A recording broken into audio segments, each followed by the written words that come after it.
At the cornerstone of our physical health is a healthy diet.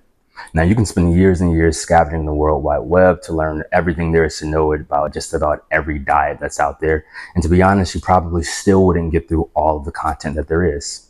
So what I want to talk to you about today is not necessarily a specific diet. Instead, what I want to share is how to diet. Now, according to just about any credible data source out there, a healthy diet is simply one that contains a healthy balance of proteins, carbohydrates, and fats. With that in mind, a diet shouldn't be seen as something that's a temporary process in your life. Instead, I would challenge you to think of a diet as a lifestyle. Now, I know for most people, including myself for a long time, when I thought of a diet, I thought of a meal plan that I followed for a finite time period. But to be honest with you, that is absolute garbage. If your diet is truly to be a lifestyle, this should be seen as something that you're only breaking for a finite time period. Otherwise, it should be a part of your daily routine, like brushing your teeth and your hair and whatever else you do on a day-to-day basis. With that in mind, for me, a diet is something that consists of three primary aspects. The first being a very nice packed grocery list full of sources of healthy macronutrients. The second component of a diet for me is limits, and I'll get into this in a bit more detail. And the last thing that a diet consists of is a healthy intake of water. So without further ado, let's get into all three aspects of a healthy diet, starting with those macronutrients. Now, we all know that it ain't about what's on you, it's about what's in you. And this is particularly true when it comes to your diet and more specifically, the foods that you put into your body. Again, like I just talked about, a diet should be considered a lifestyle, which means that you should be prioritizing putting in the good macronutrients over the bad macronutrients. Now, again, those macronutrients, these are the nutrients that our bodies need in high doses in order to maintain homeostasis. And at the expense of sounding like a teacher, right? Homeostasis is just the processes that our body naturally goes through to keep us alive. Things like allowing us to sleep properly, muscle building, protein synthesis, producing hormones, a plethora of things that our body does on a natural day-to-day basis to keep us alive are powered by our macronutrients. Our macronutrients we actually talked about a bit earlier, but these are three main categories. They're your proteins, your carbohydrates, and your fats. Your proteins help out again with things like muscle building and protein synthesis and making sure that you're producing the right hormones. When you think about your carbohydrates, these are the powerhouses or the battery operators for the energy sources. Most food contains glucose or sugars. These sugars are then broken down, other nutrients as well, but sugars are broken down into usable energy for us, for lack of better words. And this is why carbohydrates are super essential to our bodily functions. Fats, contrary to popular belief, are absolutely necessary. Fats contain the lipids that help our immune system function better. It contains energy sources as well. This is where a lot of the fat should be used at least. And it also aids in production of hormones as well, like proteins. So altogether, your fats, your carbohydrates, your proteins, they are super essential for just keeping the body in a good state. The other benefit about each of these macronutrient groups is that they have a direct correlation to the calories that we consume. Proteins and carbohydrates, for example, they have a 1-to-4 relationship with calories, meaning every gram of protein or carb you consume equates to 4 calories. Fats, on the other hand, for every gram of fat, you consume 9 calories. This is super critical to note because when it comes to your physical health overall, most people tend to stay within 3 broad ranges or modes of calorie intake. You're either at a calorie surplus, meaning you're eating more calories than standard.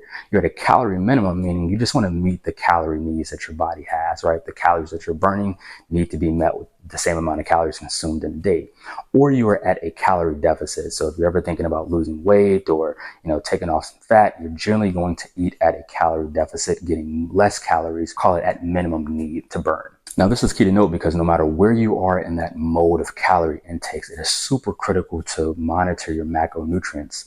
For me, for example, I specifically make sure that I'm getting about 80 to 90% of my calories on a day-to-day basis from those macronutrients. And what I want to do next is show you all exactly what that looks like. I'm a bit of a thinner guy, but I strive to keep a lean physique, but still muscular. For this reason and this reason alone, I tend to consume 3,000 calories on a day-to-day basis. Again, this is specific to me. You will have different needs according to your body type, your body composition, and overall your physical health goals.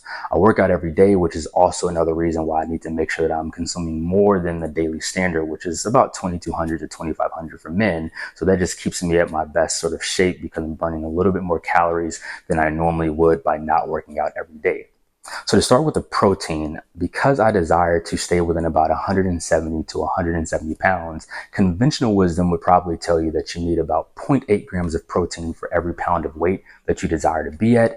But I try to just keep it at a 1-to-1 ratio. So for every pound of weight I want to be at, 170 to 175, I make sure that I'm consuming that many grams of protein on a day-to-day basis. So 170 to 175 grams of protein on a day-to-day basis.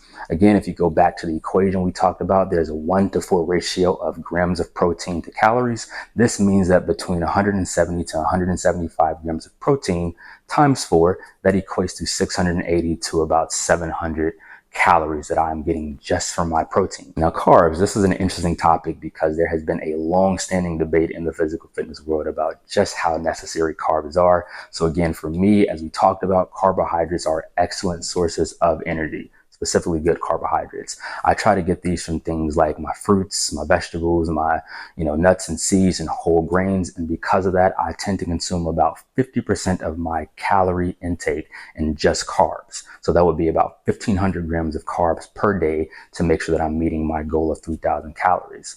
Again, if we do just a little bit more math, we see that you have 1,500 calories and there's 4 calories per gram of carbs. You divide the 1,500 by 4 and you're going to be at about 375 grams of carbs that I'm consuming a day from those good carb sources.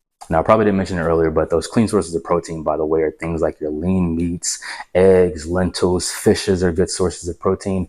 These are the kinds of proteins that I consume. And then I just talked about the carbohydrates that I tend to consume to make sure that I'm getting those clean proteins and carbohydrate macronutrients.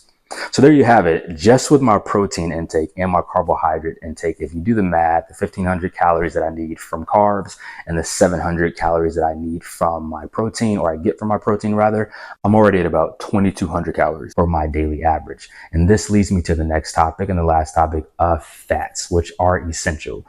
Just like with proteins, just like with carbs, or just about anything else in life, right? There are good fats and there are certainly bad fats. Your good fats are things like limited uses of unsalted butter, oils from vegetables and fruits, and then the fats that are naturally found in some of those lean protein sources that you are consuming. Now, again, because I tend to strive for a lean physique that's more muscular, I try to keep off as much fat as possible, which leads me to getting to a place where I'm consuming fats, but at a limited ratio. If you do the breakdown, right, I have about 800 calories left to consume after my proteins and carbs. And because there are 9 calories per 1 gram of fat, this means that I'm only needing about 88 grams of fat in a day. So what I try to do is get all of my fats from all those natural sources that come from my lean proteins and my carbs. I add a little butter to meals and coconut oil, as well as other vegetable oils like avocado oil. These are the ways that I just naturally, without thinking about it too much, get to my fat intake needed. And then I also set limits. And let's get into that second topic of limits right now. Now, anyone that knows that I have a sweet tooth and I love me some hot Cheetos, it's just that I love living a physically healthy life a bit more. So this is why I set limits to things. Now, I don't want to stand here and portray that I'm some expert at anything. There are tons of articles that you can research. There's a whole PhD you can earn on this topic of nutrition. But for me, and again, me alone, I try to keep life a bit simple. So I know that as long as I'm staying disciplined, committed to my goals, I should always make some provisions for a few limitations, just because, again, I'm human and I have my cravings. And what that looks like for me is very, very specific. I don't have more than 1 cheat meal per day. Now, again, I'm not saying that this should work for everyone, but because I work out a lot, I tend to do different workouts at that, which means that I'm probably fluctuating in the amount of calories that I'm burning, and I have a little wiggle room to put some bad fats in my body. But again, this is just for me. I limit this to 1 cheat snack per day, and specific to these cheat snacks, I make sure that I'm not going over my daily value of sodium in particular, because I'm big on keeping your sodium content down. This is very much so an issue in many communities, specifically the Black community, where sodium becomes a catalyst for things like high blood pressure, which are super critical catalysts to strokes and heart condition and diabetes even. So I'm super cautious about making sure that I keep my sodium down in particular. But yeah, once a day I might have those bags of hot chips, or get me some of those little nerd candies. But that is about all that I'm going to consume on a day-to-day basis. And that is only after I have hit the rest of my macronutrient goals for sure. So that's that on limits. You know, you figure out what limits work for you, but that is how I make sure that I'm hitting my caloric intake goals every day in and day out, and also being pragmatic and just human about my lifestyle choices, which leads me to the last topic of today. And that is something that is often forgot about. It is call it nutrient, I call it, right? That is already in our body. I think 60% of our body is made up of water. Our blood contains 19% of it. So this is why water is super, super critical, right? If you're not drinking your water, you're not keeping your skin clear, you're not minding your business, you are not contributing to your physical health. So what I try to do is make sure that I'm getting 2 liters of water. That's half a gallon every day. And to keep it simple, honestly, just get a cup of water every hour that you're awake, and you will always meet your water intake goals. But water is essentially the conduit that keeps all the nutrients flowing throughout our bodies. It keeps our, pores clean, which is just why our skin tends to be clear when we're drinking a lot of water. It keeps all of our natural bodily processes, again, flowing as smoothly as possible. Without water, we would quite literally die. So I'm very big on making sure that I always consume water. And outside of a protein shake, which I use almond milk for, I really don't drink much else besides water, almond milk. And if I grab a beer one weekend, like, that's a bonus, but it's just water intake. So there you have it. This is how I maintain a healthy diet. If you were able to gain any insights out of this, that was my goal. Not all of what I said is going to work for every single body, but at a basic level, tracking those macronutrients in the calorie intake, limiting the bad stuff you put into your body, consuming 2 liters of water. This will get you one step closer to having a physically healthy mind, body, and spirit, but more particularly, your physical body will be in better shape if you do those things. So if you got any helpful insights out of this at all, feel free to like, subscribe, share if you'd like. And if you ever want to get engaged, I'm open as a book, so feel free to send me a comment or a message. I love to be in touch. Until next time.